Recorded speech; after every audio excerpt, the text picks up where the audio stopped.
well, first of all, if I could just give a personal message out here on behalf of myself and my wife, to all my comrades in the SWP and people before profit.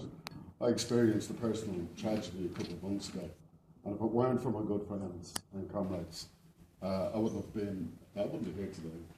So I'd like to, on behalf of myself, I'd like to say thank you.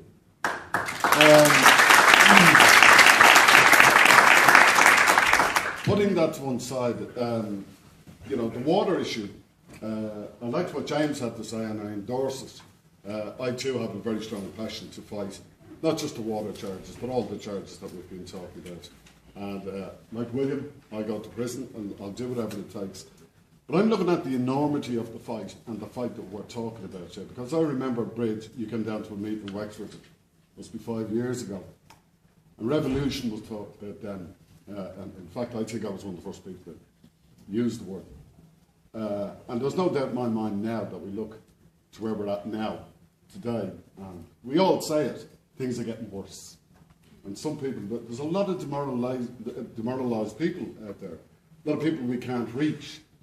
And we're wondering how we can reach them. This girl here, for example, Ashley, made a very valid point. It's the simple things we need to do to bring back to our communities. We're talking about Bolivia. I just read up on some of it, the water fight that did go ahead, and you know, it really, there's no comparison between Bolivia and Ireland for a start.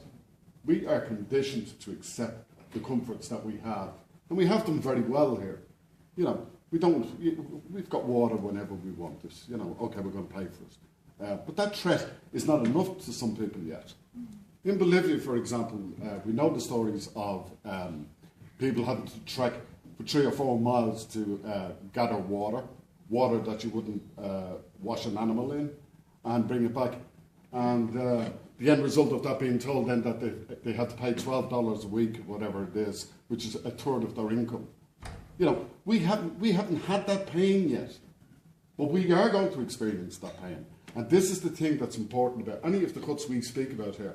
The pain that we are going to experience, and this is the importance of educating people. And I don't say that in a derogatory way, because I don't like any hierarchy.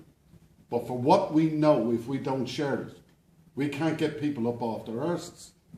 So I would say that it's really important that the water charge issue needs to be brought to every town and village, like this girl said. We need to embrace the people that are demoralised. Anger is something that, it's a great energy if it's directed the right way. And that should be the focus of our